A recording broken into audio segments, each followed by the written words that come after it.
And you're watching World Insights. Still to come on the program. Coronavirus cases in South Korea, the hard lessons of the reopening while managing infections right after this break. Welcome back. You're still watching World Insight. I'm Tian Wei. The program is coming to you live from Beijing. A new spike in confirmed cases. Infections hit South Korea. Most of the cases were traced to clubs in Seoul's one of those districts, which is called Itaewon, after a 29-year-old man who did the rounds there in early May tested positive. Health authorities said Tuesday that infections linked to the area exceeded 100 nationwide. The country has again raised its guard against a new outbreak, advising nightclubs and bars to close temporarily. So what's the latest there, and what's the hard lessons as the city reopened? I talked to Dr. Alice Hyun-Kyung Tan, an internist at MizMedi Women's Hospital. Let's hear what she had to say. For more about that, in Seoul via Zoom, we have Dr. Alice Hyun-Kyung Tan, internist at MizMedi Women's Hospital. Dr. Tan, what a pleasure to see you once again. Thank you for having me. One of the things people have in mind about South Korea, of course, is a cluster of outbreak regarding the nightclub incidents. Tell me more about what is the latest. So we know that the first onset of symptoms happened on May 2nd, and there have been 119 cases related to this cluster so far. We've really put out an all-out effort in terms of the public health officials, the government.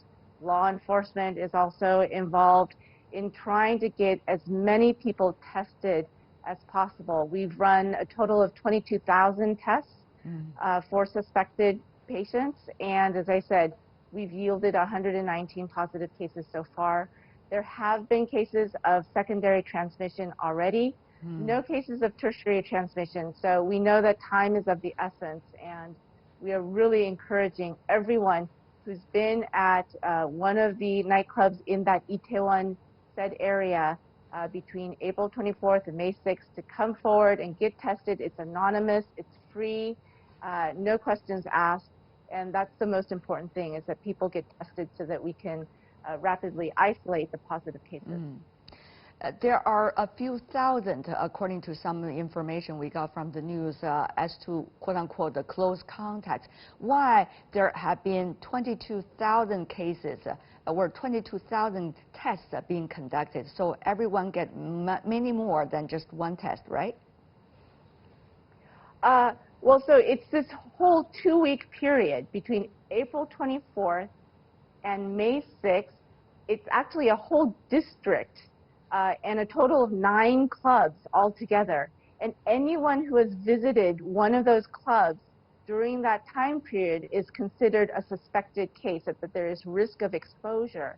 And so that ends up being thousands of people. It was a long weekend, and a lot of people wanted to party and have fun. And so that's why there were so many suspected cases and so many people have come forward to get tested. Will there be second thought, Dr. Tan, about the opening of nightclubs from now on? So nightclubs have been shut down basically throughout the country. Seoul shut down nightclubs first, and then other cities and regions shut down nightclubs. For Seoul, it's indefinite. Other places, they've said a 2-week period for shutting down nightclubs. I think going forward, what we need to do is be a little bit more pragmatic and risk adaptive in terms of analyzing which types of businesses and venues are considered high risk. You know, are we able to operate these businesses safely?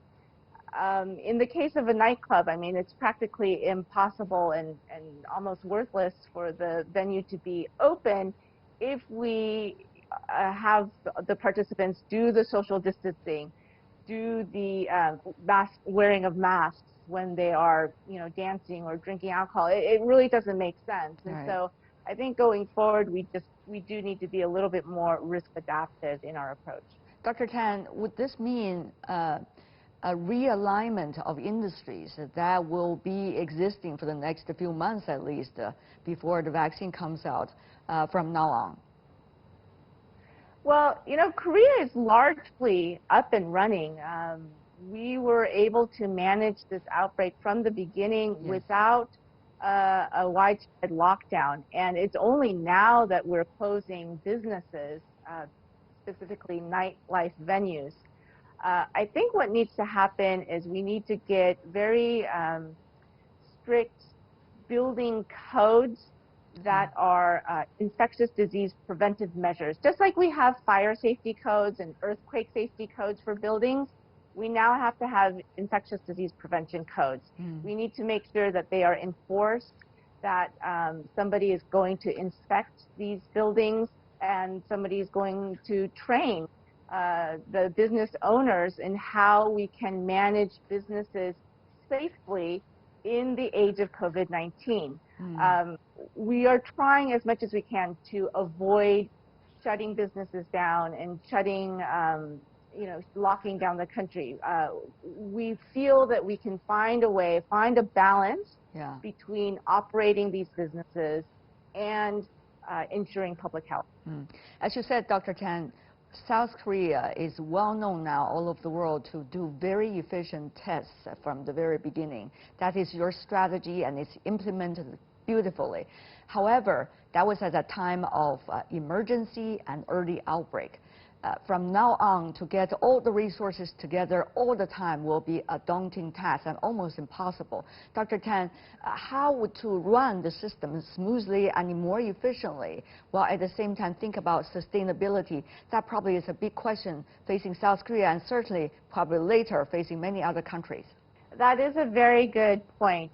We had over 600 screening centers throughout our country, and as you know, as of 2 weeks ago, we hardly had any new cases from the community, so we were wondering, when are we going to step down in terms of the aggressive testing. We do need to manage our resources now that we are in this transition phase. It's a little bit of a limbo. We do know, however, we do expect that there will be another surge in cases come fall or perhaps winter. And so we are making plans for acute respiratory disease screening centers, specific not just for COVID-19, but for all of the influenza and other infectious respiratory diseases that we expect to see in the fall and the winter. So we are trying to figure out how to best allocate our resources, how we need to best behave in this transition time.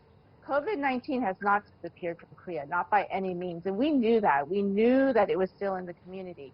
We just need to know how to, going forward, balance this sort of suppressive mode that we have for community cases versus keeping the country open for business.